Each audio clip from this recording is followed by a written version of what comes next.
Hi, Sam. Hi, Hannah. How are you doing today? I'm good. How are you? I'm doing good myself. I am feeling slimy and bloody and burgeoning and just all goopy with it. I was really confused there because you just took a shower, so I was like, why do you feel slimy? You just took a shower, but now I understand. A lot of very intense things can happen in bathrooms, as we have learned. Yeah, that is very on point for our discussion today on the substance. Yeah. Yeah. There was so much discussion of the substance, I feel like. The substance. The substance? Yeah. There's probably a part in the movie that could be considered the substance. Does anybody get anything amputated at any point? Yeah. I don't know. Let's go through the plot and try to remember. Yeah. Okay.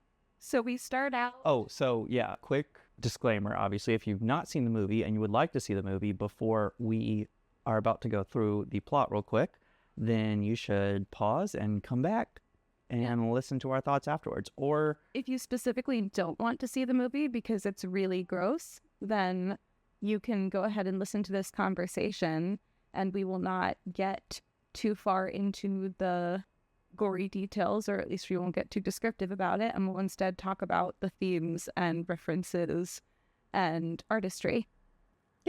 Yeah. So what happens in The Substance? We meet Elizabeth Sparkles. oh wow, yeah, okay. I was gonna say let's not try to do names, but you've started it now. Yep. We meet Elizabeth Sparkles. There aren't that many names. There's only two. Do we get the name of the smarmy producer guy? I don't think we do. I think we just get the two names. Yeah. Okay, so we meet Elizabeth Sparkles. She is a movie star. She has a star on the Walk of Fame sidewalk in LA. And do you think this is an alternate universe? no, I don't think so, because when I think alternate universe, I think like a fleshed out world. I think that this is an amalgamation of a lot of different components and time periods in our world. So our Elizabeth has a star on the Hollywood Walk of Fame, and she's very happy. And she spins around and we see sparkles and confetti. And then we see all the things that happen to her star. People drop their fast food on it. They walk all over it. It gets a crack.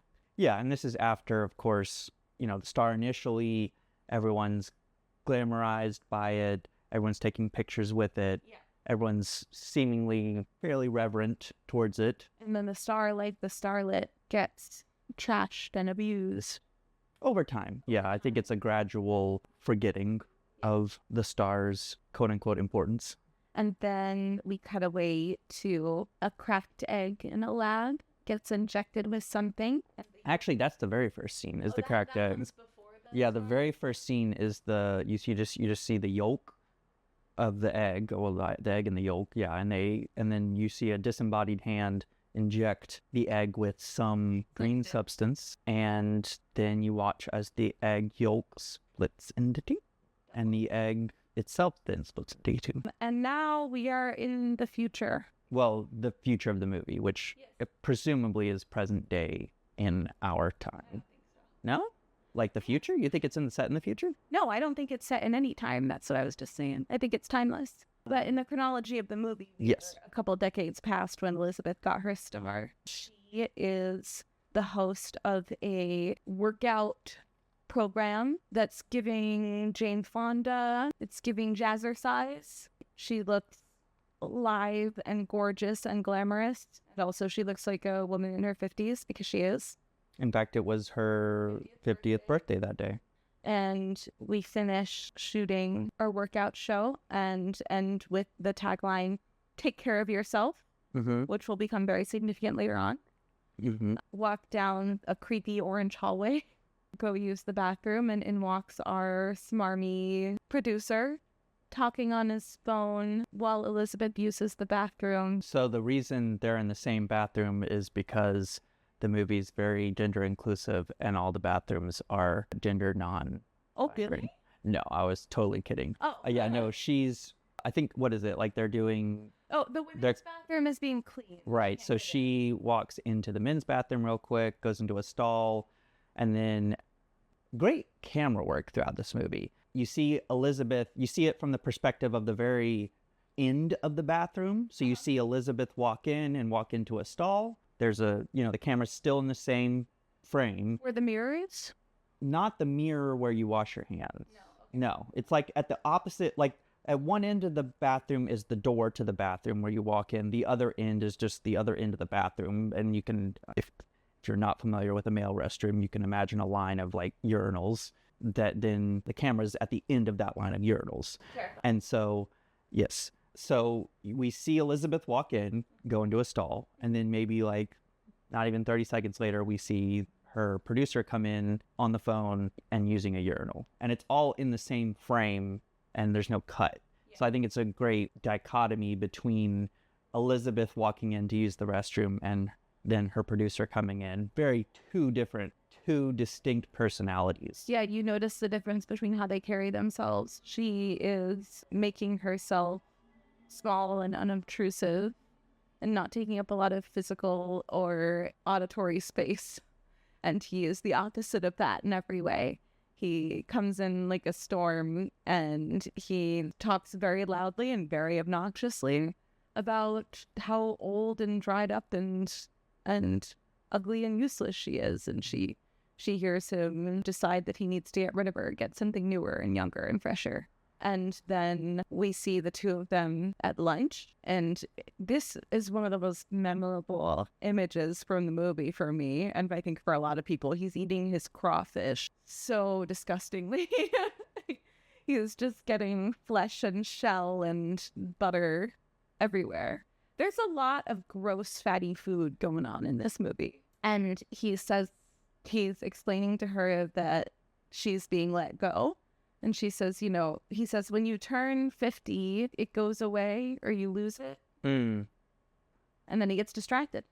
Well, conveniently, yeah. He looks for a distraction, I think, because he doesn't want to be the bearer of bad news. And I think, real quick, what will be interesting for our discussion later is something that I'm kind of just thinking about is the way that, especially, because up till now, we've seen Elizabeth in a very glamorous light.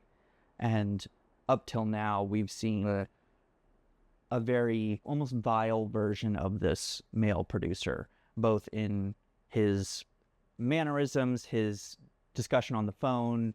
There's something almost kind of dirty too about the use of a urinal. And then, of course, cut to the scene of him eating with lots of close-ups of just him mukbang. The bits of flesh coming out from his mouth. Yeah. He's bestial and abhorrent. It's not a subtle movie. No. And then Elizabeth is driving away. She's very upset. She sees a billboard with her glamorous image on it being taken down. And she is craning her neck, I think, to look at this billboard. And she gets into a car crash. Yeah. She's getting checked out in the hospital. The doctor cheerfully tells her it's your lucky day. You have some bumps and bruises, but everything's fine. Oh, and happy birthday. And she breaks down crying. And the doctor, like every useless man in this movie, awkwardly excuses himself. Not before asking her for an autograph for his wife. I think it's clear that this movie is concerned with celebrities, not concerned about celebrities, but it's very much the experience of a celebrity. Yeah.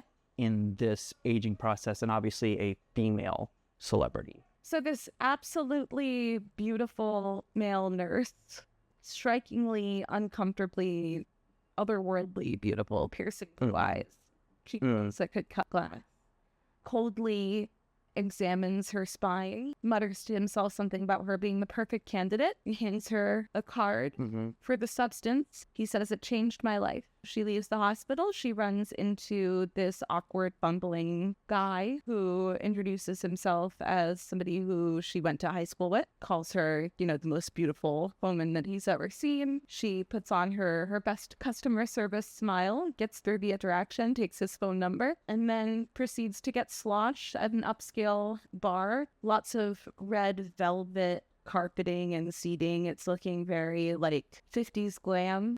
There are stylistic elements from the 50s, from the 80s, from the 90s and 2000s in this movie. Like there's a real timelessness about it. And then the aesthetic of the substance and everything related to it is very modern startup. It reminded me of another favorite horror movie of mine, It Follows, where like the whole movie, you're not sure what decade you're in, you're not sure what season it is, and you're not sure what technology is available to everybody. You know, you see leaves falling from the trees, but then people are swimming in a pool. Nobody has a phone, but somebody has this weird like clamshell device, and it adds to the creepiness. And I feel like that was being used in this movie too. Now, full disclosure, when I went and saw The Substance, I went into it knowing nothing on purpose because I was told this is this amazing feminist body horror movie, and it is best if you go into it a complete blank slate. And I was disappointed in it for that reason. So she gets sloshed on her martinis. She wakes up the next morning. She's drinking her Emergency or Alka-Seltzer or whatever, looking at a very old-fashioned newspaper. There is an ad, "Are you the next Elizabeth Sparkles?" casting call. That drives her to the point where she reaches into the trash can, where she has thrown away the card for The Substance, and she makes a phone call. And this very cold, dismissive sounding voice on the other line. Great voice work, by the way. Yeah. As you said, like tech startup, cold, efficient, Yeah. optimized. We've been talking about that a lot lately with all of the political happenings that have been going on, but a great embodiment of that in just a voice. So the voice gives her an address. She goes to the address. It is very creepy, industrial kind of warehouse district. She has, you know, she is so dignified and fashionable, and she has to crouch down to crawl under this door in this alley that won't open all the way. And she goes to her locker. She gets her starter kit. She brings it home. And now we are in her big, gleaming, beautiful white bathroom. This kit, it looks like a medical kit, and there is a set of instructions that say something about you switch every 2 weeks without exception. Remember... Is it every 2 weeks or every week? Is it every week? I don't know. I don't remember.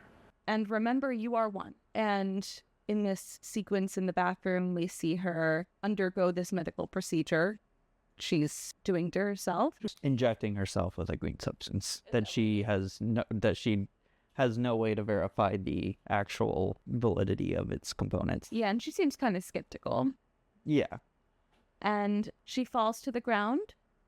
And in this very birth-like sequence, out from Demi Moore's spine pops Margaret, I think. Also lithe and fit and beautiful, but a few decades younger. I read this scene, and because I read this scene this way, I read the rest of the movie this way, that the two share one continuous consciousness. So when this younger body emerges from Elizabeth Sparkle's body, I understood it to be Elizabeth stepping out into this younger body. Is that how you... When I first saw this scene? No. Especially because, like, it was shot from her point of view, and we see her by looking in the mirror. Yeah, I don't know. There's a little bit of hindsight bias of knowing the whole movie. I want to say, though, that I think, if not initially, I think the movie did try to establish how these were almost two different people. I thought the complete opposite. I feel like in the sense that they became so embittered with each other, but we'll get into that. Yeah, but that's all about self-hate. Yeah. Which I thought was, like, the main point of this movie. Yeah. Like, how many times does the movie repeat, remember you are one? Yeah. Respect the balance. Yeah. And I feel like one of the major emotional impacts of the movie was self-loathing. So, yeah, I feel pretty strongly they are one consciousness right up until they are in the same room together. So out pops this lithe, nude young woman. I think there's also an interesting way in which I assume this movie is, I'm pretty sure, yeah, this movie was directed by a woman. Yeah. Yeah. In which the movie portrays female nudity. There is no male nudity that I remember. Maybe like a butt. Oh yeah, there's a butt. The guy later on. Oh yeah, sure. But for the most part, it's female nudity. I think there is possibly an interesting discussion there about how it's portrayed here, and especially how it starts and where it goes versus maybe in other movies, especially male-directed movies, which can tend to be a little bit more male-gazy and leery, yeah. I mean, I definitely think there's a lot of male gaze going on in his movie, but it uses about it's using that, and then it kind of takes that to its logical extreme. Yes, logical extreme, which again we'll get into. So she vomits up some green stuff and examines herself in the mirror.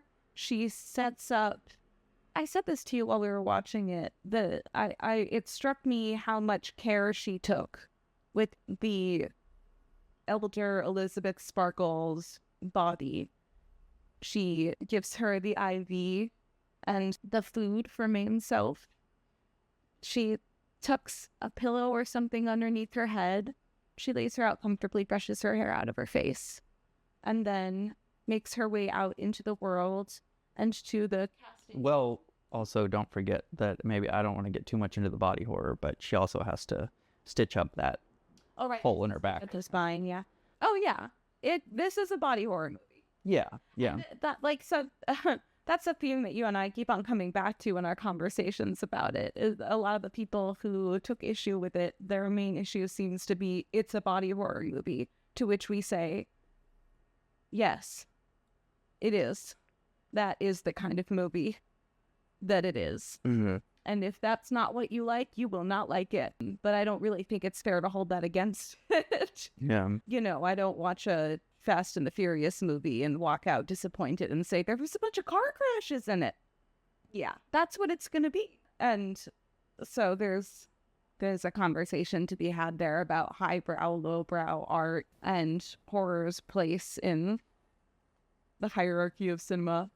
Anyway, so at this point, I'm watching the movie the first time. I'm thinking, oh, great, she's going to go get some revenge on that horrible producer. That is not where the movie goes. Mm-mm. She gets cast as the new Elizabeth. Elizabeth Sparkles, but her name is Sue. Mm-hmm. And her dancing is a lot more hip thrusting, a lot more, less jazzercise, more twerking. Yeah. There's a lot of humping the floor. Yeah. Her outfit is sparkly and with lots of cutouts. And she starts to experience a lot of success. Mm-hmm. Things seem to be going okay. Now, mind you, so the kind of, I guess, plot device that makes for the conflict is the fact that every 2 weeks or every 7 days, whatever the time period is, they have to switch. So now Sue is in this role where she's basically taken up Elizabeth's role in this production company as a aerobics type dancer. But she's told the company, hey, every other week I got to go take care of my mom. Yeah. Which is an interesting point in itself. So she is basically gone every other week. And we see the difference between how Elizabeth was being treated and how Sue gets treated. Oh, yeah, for sure. So Sue makes some alterations to the apartment, mm-hmm. a hole in the bathroom wall, and, sets up this dark sort of cave. Mm-hmm. For whichever self is not in use to get mm-hmm. stowed away. She takes down the picture of Elizabeth.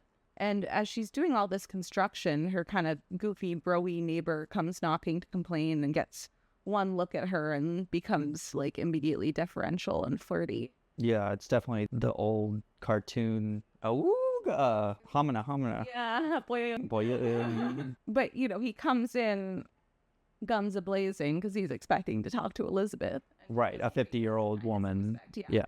One night, Sue goes out drinking and dancing and partying with a group of her young glamorous friends. She's got her red bottoms mm-hmm. and a black leather bodysuit. Mm-hmm. And this is the most memorable example of something that happens a lot of the time when around the time that the consciousness switches bodies, they'll have these nightmare sequences. Mm-hmm. There's one where she's on set and a chicken bone emerges from her stomach. Now, something that other self Sue has to do to keep herself fresh and healthy mm-hmm. is take spinal fluid from Elizabeth and inject it into her body. Otherwise, she gets fatigued, she gets nosebleeds, she starts to break down, and she needs a little bit of extra time to hook up with this guy. Mm-hmm. So she goes and gets some extra spinal fluid, goes to finish her hookup, and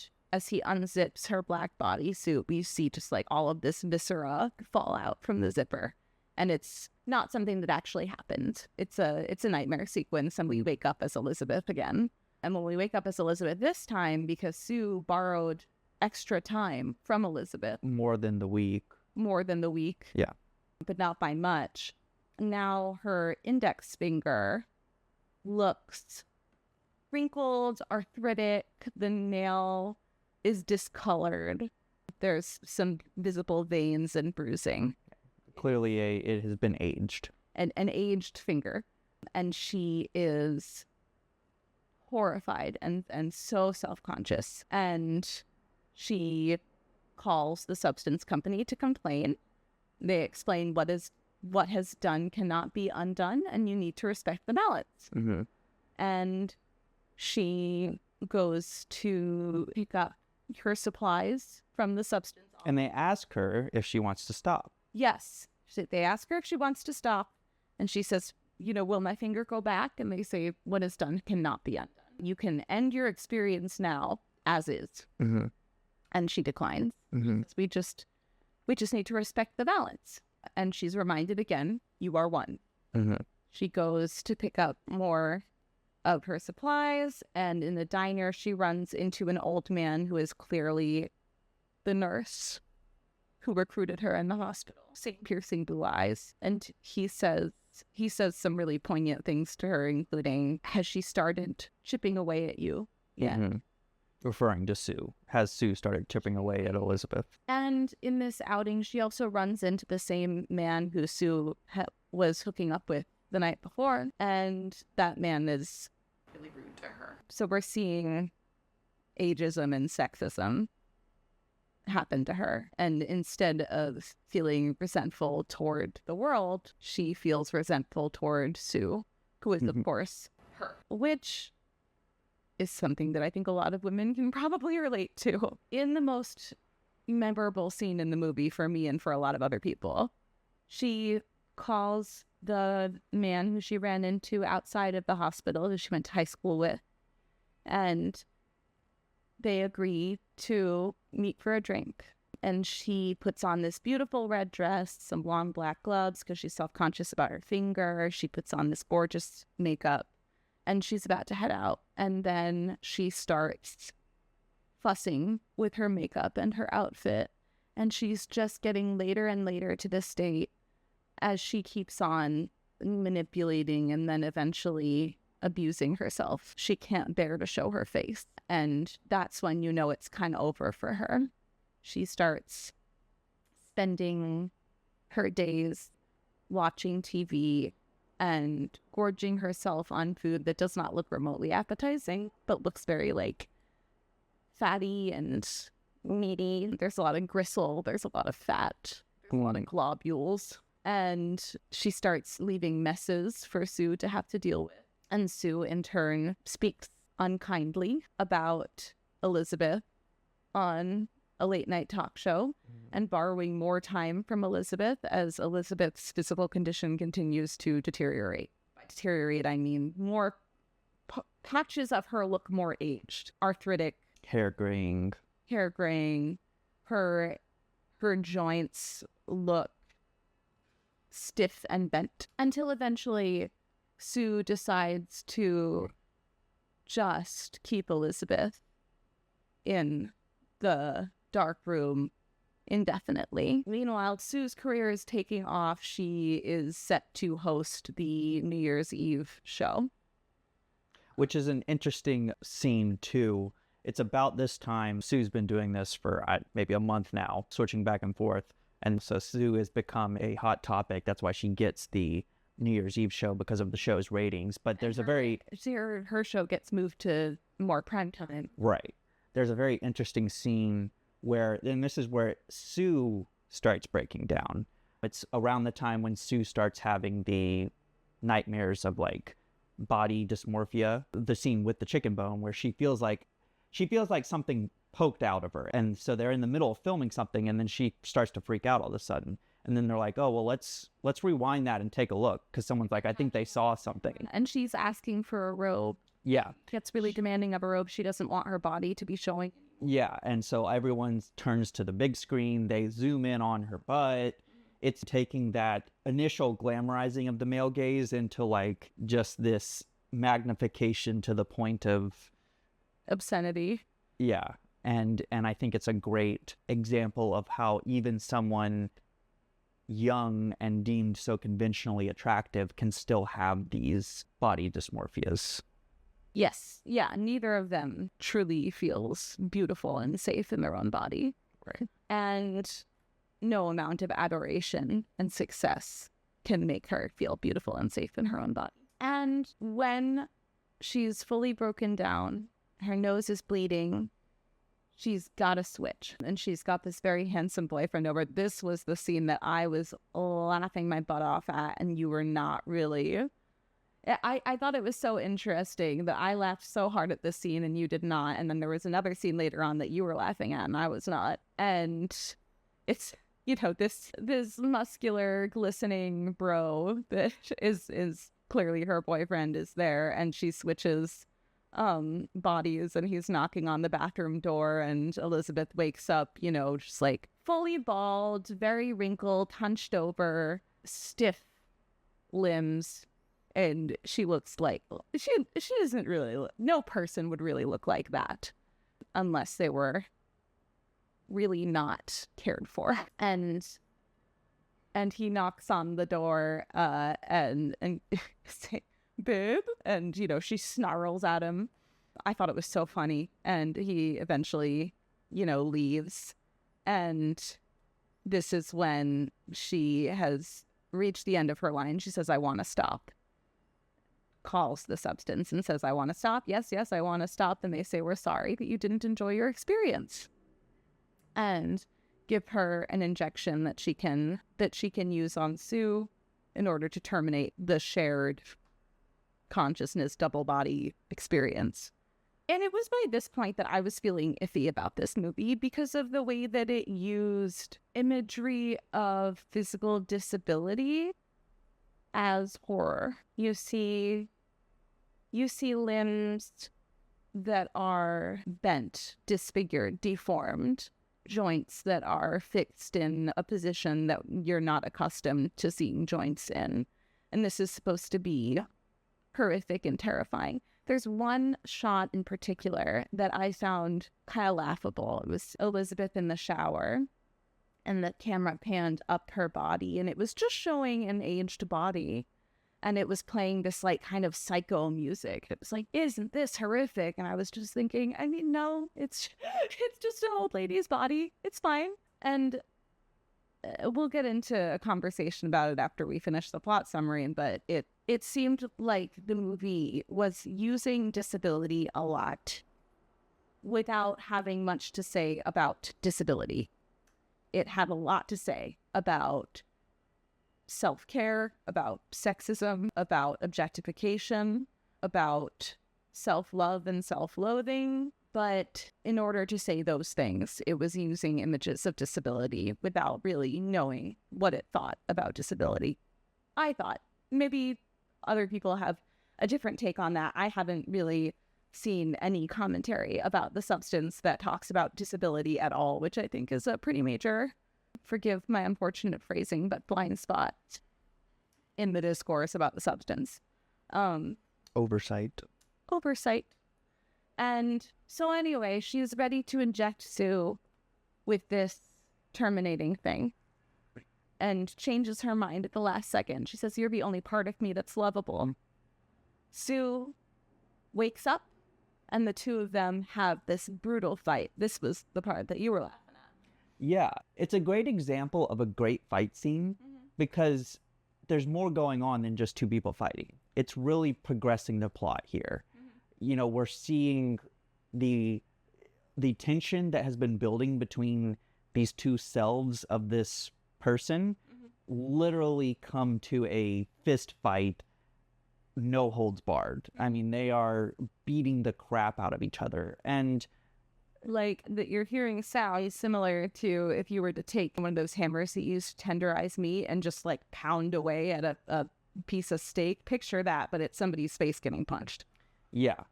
And it's along the theme of the movie, it is very gruesome, body horror adjacent fight scene. And it's also incredibly unrelenting in how, because Sue, being the younger version, pretty much dominates throughout the course of the fight. I mean, and Sue has forgotten that she needs Elizabeth. Yeah. Sue is unleashing all of her rage, because I think maybe something that we didn't emphasize as much is that leading up to this, Sue has just become increasingly more disgusted with Elizabeth because of how she's been living her weeks. Sue sees Elizabeth's time as a waste. And so that's kind of how she begins to justify stealing the time from her. Yeah. And so, and again, the fight scene, I think, is an incredible embodiment of just how brutal sometimes I think we can be to ourselves. And also, I think there's kind of a very evocative component of it, of how mean we can sometimes be to older people. Yep. This movie is all about taking things to the extreme. But I think in doing so, and in recognizing how ridiculous it is, it does make us think about how, maybe things aren't that extreme, but there are certainly aspects of our society that reflect what is going on and why this movie is trying to say the things it is. So Sue goes to the studio for her big New Year's Eve, and she shows up at the studio, and without Elizabeth, of course, she starts physically deteriorating. We get a little The Fly moment where she's in the bathroom, her nails are coming off, her teeth are coming out, and we get Margaret Qualley just serving face, this tearful grimace with these bloody stumps where her front teeth used to be. Just very capital A acting. Yeah. And she realizes she can't go on like this. She needs a better version of herself. So she decides to go back to her apartment and use the substance again. To use the substance on herself. She says, I just need a better version of myself. And as she's leaving, she runs into the producer and all of the board members, who are, of course, all old white men in suits, kind of gathered around her. You see this creepy... It is funny how, now that I'm thinking about it, Dennis Quaid, his character, and then obviously the other, men ogling, there's this fishbowl effect. Yeah, they're shot from below. Yeah, and it is an interesting way to kind of almost reverse the male gaze. Yeah, it makes you feel like, as the viewer, you are inside the panopticon, and all of these old men are staring at you. Yeah, it's a great You're taking a position of Sue in that moment. Yeah. And he says, aren't you happy? And she nods, and he says, then smile. And of course she can't smile with teeth because her teeth have just come out, so she gives them this closed mouth smile with tears in her eyes. And he says, oh, that's right. Pretty girls should always smile. So Sue goes home and uses the substance on herself, and we've now reached part 3 of the movie. So part 1 was Elizabeth Sparkles, part 2 was Sue, and part 3 was something Monstera. Yeah, Eliza Sue Monstera. Yeah. So, and this is where the movie, as a disabled viewer, really lost me. She emerges looking every bit like John Merrick. She has... You're gonna have to explain John Merrick. Oh, the Elephant Man. So she's got tumors and growths. You see the face of Sue and the face of Elizabeth on various parts of her body. And part of why the movie really lost me at this moment when I first saw it was that I first saw it in the theater. And part of the fun of seeing a body horror movie in the theater is you are experiencing it communally, and as all the gross stuff happens, everybody goes, ah, no, God, why? Out loud, and laughs and gasps and cringes together. And at this moment that the third self emerges, everyone in the theater that I was in was laughing. And when you and I rewatched it together, neither of us was laughing, and I realized what a tender scene it really is. There is soft music soft lighting. She dresses herself carefully in this blue gown. She puts earrings on. And you said to me at that moment, this is the only version who thinks that she's beautiful. And she puts a picture of Elizabeth from a magazine onto her face, adds some lipstick, goes to the studio. And at this point, things get a lot more surreal. Supposedly, this is a family-friendly New Year's Eve broadcast, but there are topless showgirls running around. When she gets to the stage door, the stage manager does not react to her at all. He says, "Oh, good, finally you're here," and pulls her right in. And we get the big third act sequence that is, you know, for all of my issues with this movie, this was not one of them. It's a very intense, very violent third act sequence. She emerges on stage. Everybody is stunned by her. But interestingly, it's not what you'd expect. Like you would think that people would see Eliza Monstrous Sue, and it's like there's a subtle distinction. It's like they're disgusted, but not afraid. They don't see her as a threat, I don't think. At least not initially. No. They're disgusted at her. Yeah. And it's almost as if they're judging her solely on her appearance, which, I mean, I think they are. And they've been doing the whole time. Which they've been doing the whole time. So it's almost like any of the versions could have walked out on stage to a certain extent. I think maybe there's a component of it that it's more about, this is, you know, there's the nightmare sequences throughout. This is a very surreal movie. And I think that there's an extent to which this is an inherent fear of Elizabeth Sue, Monstero Sue's personality, that people will be disgusted with her. Mm-hmm. There's not this reaction of like fear it's not quite Frankenstein. Well, not yet. Right. She starts to say, "I'm so happy to be here," starts coughing and coughs up a boob, which I found hilarious and very poetic, because we're talking about the male gaze. We've been watching the male gaze in action through this whole movie, and it's kind of an exaggeration of, you know, I'm going to give you exactly what you want to see. Yeah, a close-up of it, too. And a close-up of it. And that's when the crowd starts shouting, "It's a monster," and "Kill the monster." And to me, this felt very The Elephant Man. It felt very Freaks. And she is heartbroken and confused, and she's trying to say, "No, it's me. It's Elizabeth. It's Sue. I won't hurt you." Of course, she is not in any kind of physical form that's going to last for very long, and we get the fire hose of blood sequence that a lot of people found very distasteful, to which I say, you did go see a body horror movie. Yeah. So that was going to happen. and very fitting. Like if we had gotten to this point without the escalation of body horror that had been coming throughout the movie, I mean, it's not like... If The Exorcist started with the pea soup projectile vomiting, you'd be like, what's going on? What am I watching? Yeah. You have to earn it. Yeah. And they earned it. Yeah. She deteriorates, and the final redeeming shot is of just Elizabeth's face sort of crawling around like a slimy little crab. Yeah. There are like different parts of both women's bodies and faces. And as you said, the face of Elizabeth is all that's left, and she crawls along the sidewalk, lands on the star, and in the final her star, and in the final shot we have the glittery confetti falling from the sky, the roar of the adoring crowd, and she has this last moment of bliss before her life ends, before she dries up and turns to ash, and then a sweeper comes over and sweeps her away, which is a callback to the opening sequence. So a lot going on. Yeah. When I first saw this movie, my biggest issue with it was that I felt like it was setting us up to watch a critique of patriarchy and the objectification of women, and how we treat female celebrities and women in general as disposable once they've aged past a certain point. But I felt that if that was the point, then why did the movie punish the woman so much more brutally than it punished anyone else?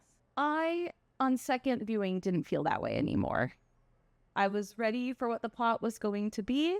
I was more amenable to this morality play, this parable about self-love, that she is a tragic figure and her tragic flaw is that she cannot bring herself to love herself. It's too late. Yeah. And that's why the take care of yourself, remember that you are one, like those lines are so poignant. And like fight scene where she's just beating up on herself is so poignant. Yeah. I did on second viewing continue to have issues with like how the film used imagery of disability to make its point without really meaningfully engaging with what disability means in this maelstrom of body image, sexism, patriarchy, sexuality, glamour, beauty. I feel like disability is such a big piece of that puzzle. Yeah. Because disability is such a fundamental part of humanity and embodiment in a way that most people don't want to contend with. We like to think of disability as aberration, unnatural, separate and apart, other. When in reality, unless you are walking around one day perfectly young, healthy, with all of your limbs and fingers and toes, and a piano falls on your head and you die, you will become disabled. We will all become disabled. Yeah. Disability is as natural a part of life as eating and pooping and having sex and dancing and singing. It is just a human attribute. It is an inevitability. And what I felt like this movie was setting up, and maybe you felt differently, was that there is the morally correct way to age that is not tragic and is not abhorrent and is not horrific, where you age gradually and naturally. And then there is the punishment aging that Elizabeth goes through, where it happens acceleratedly and in patchy ways, and that is to be feared because you have fought against nature. I think there is a reading of the movie. That is a reading of the movie. I don't think that was the intention. I don't think that was the intention. I think like it's supposed to be a commentary on self-love and how these forces around us make that fundamental task so difficult. And I don't think it was necessarily trying to be prescriptive and like, here's the solution. No, it does not give you a solution. And it's also not, I think, trying to be an embodiment of even just women's, like every woman's experience with this. It does capture certain moments of that, but this is very much from the point of view of who the main character is, a 50-year-old celebrity who's a woman trying to continue to make a living for herself in the... My interpretation wasn't that she needed money. My interpretation was that it was an emotional need, not a material need. Yeah. She needed admiration and connection. And of course, like, a comment that I've heard about this movie was, if only she had one friend. But this is not real life, right? This is a morality play about a world that is made up of all of the most sexist and cruel and vapid impulses that exist in the world that we lived in. So she's not going to have a friend. There will be no one to save her. She will have a tragic flaw and she will fall. Yeah, and I think the movie tries to set up a relationship, a friend for her in the high school. It's this one opportunity for connection Yeah. she loses out on because she can't bring herself to accept herself enough to go out and be seen. Yeah. She can't stand to be visible. Yeah. And that was such an emotionally impactful scene for me. And I guess that's why, like, I had trouble, especially upon my first viewing, not taking the muddled messaging and imagery around disability more personally. I took it very personally because that scene of, like, looking in the mirror and wrestling with your own self-loathing to me is so fundamental to the disability experience, the disabled woman experience that I have in my life. So then for the movie to kind of turn around and invoke disability as something that is objectively horrific is just silly to say, but the movie hurt my feelings. Yeah. Would you say that this was an example of someone who had something they wanted to say and maybe was so singularly focused on that one aspect of it that they didn't think about how it could be viewed from people in a similar situation? I don't know. I can't look into the director's brain. I was reminded after the first time I saw it, I was thinking about King Kong.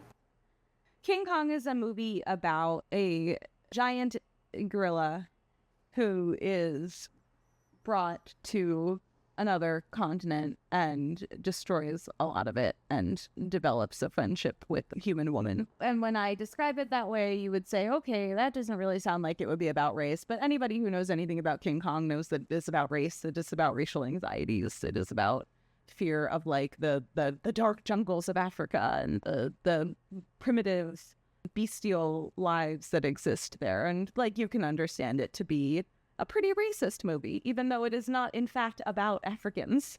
And I felt the same way about The Substance, that I thought, you know, this is a movie that is not explicitly about disability. There are no disabled characters, and yet it exposes a great deal of feelings about disability.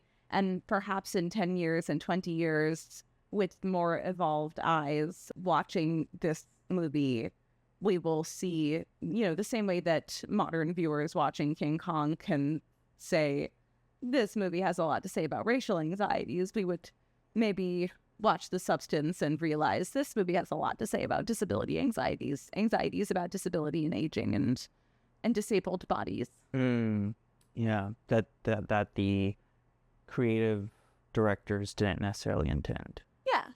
You're not always conscious about Oh, yeah. that kind of the associations that you're invoking when you're trying to tell one story. Mm-hmm. But for that flaw, I do think it's a really brilliant horror movie. Yeah, I would say I would recommend this movie. I would recommend this movie. Yeah. I guess I don't know how to recommend it in the sense like if you're okay with body horror. I mean, I think I wouldn't recommend it to just anyone.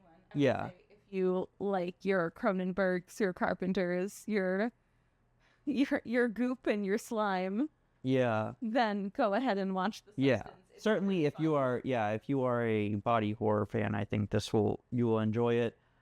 But I would say even if you aren't and you're curious, yeah, you give it a try. I mean, I don't know that I've watched a whole lot of body horror prior to this. Have you seen The Thing? I have seen The Thing, so I guess that is body horror. There is a certain way that body horror makes you feel.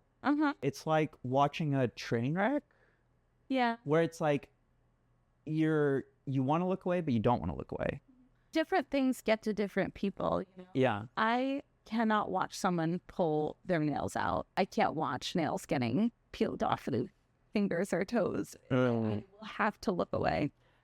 But yeah. The Firehouse of Blood, the vomiting up of the boob, I was completely fine with that. Yeah. It was funny, and I was like fully on board.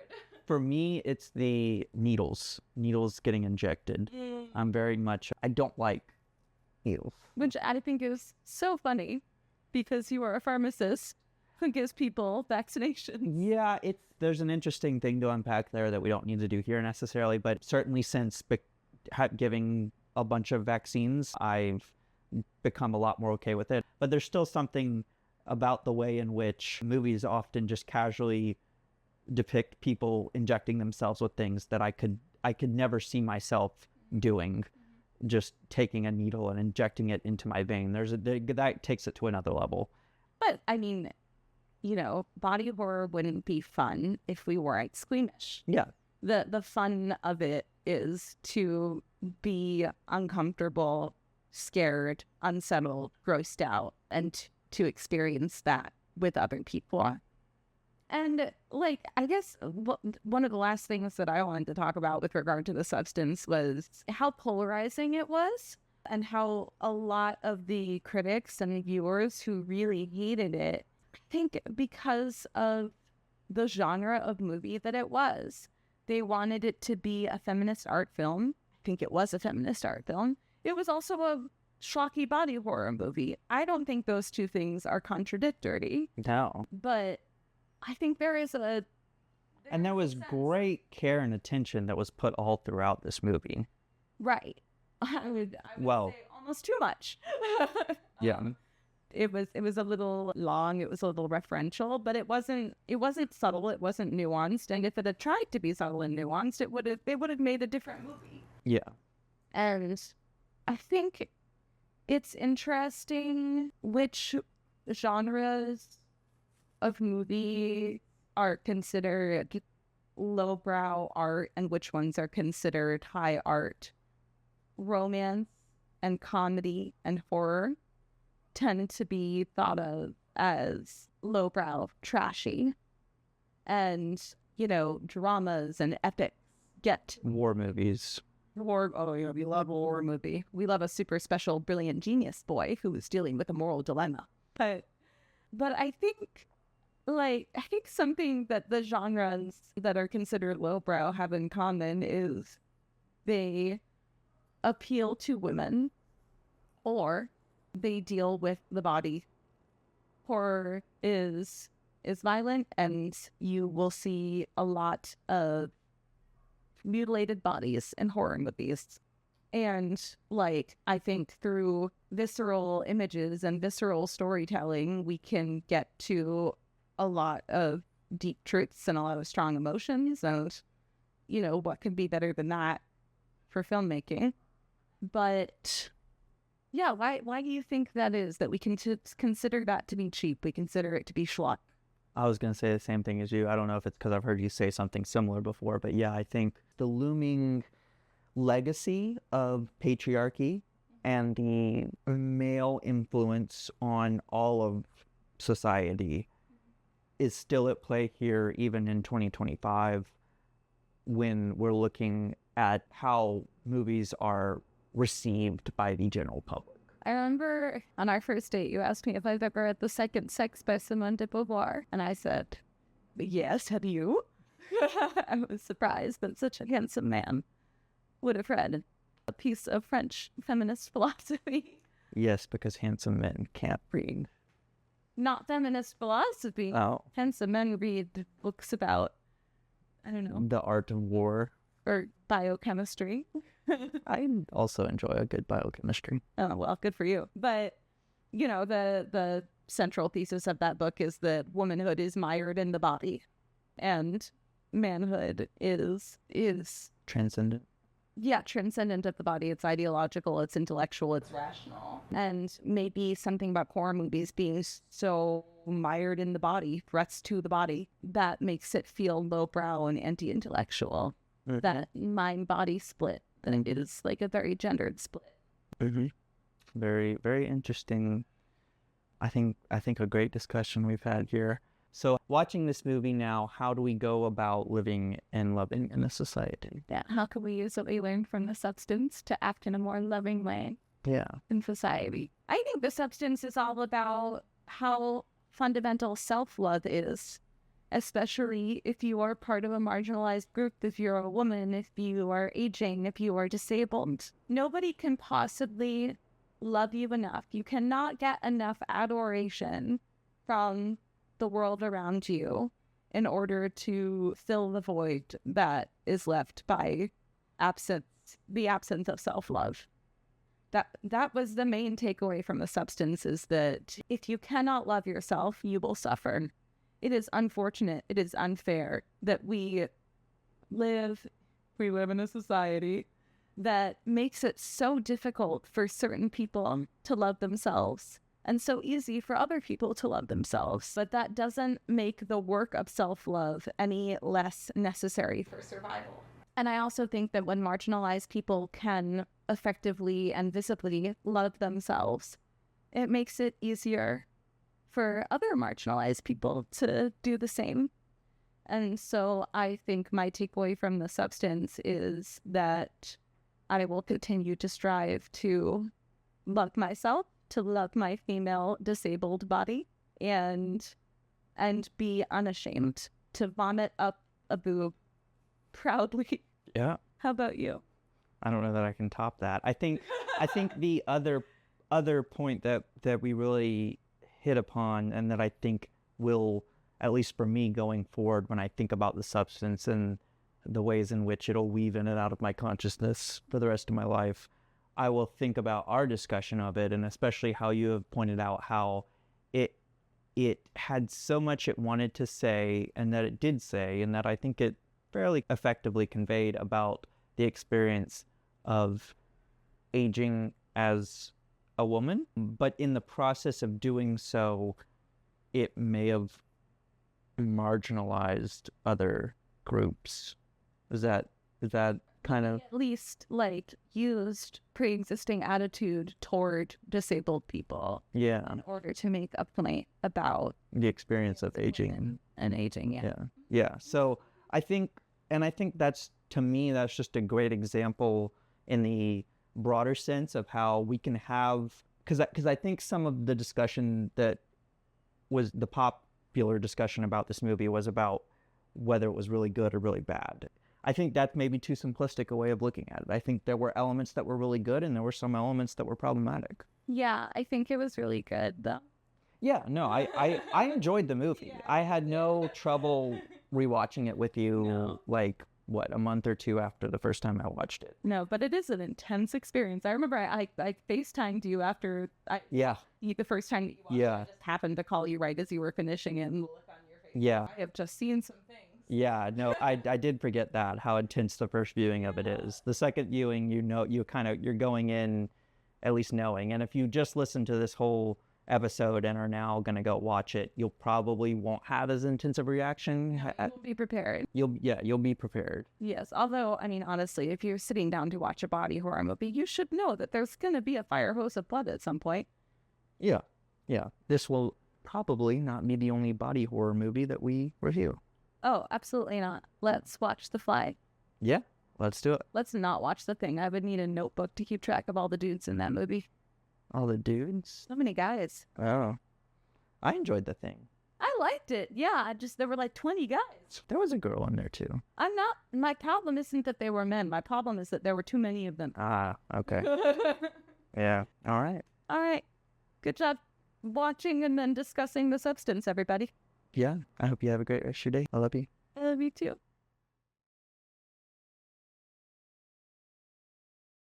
We did the thing. How long did we talk? I don't know. It doesn't say, but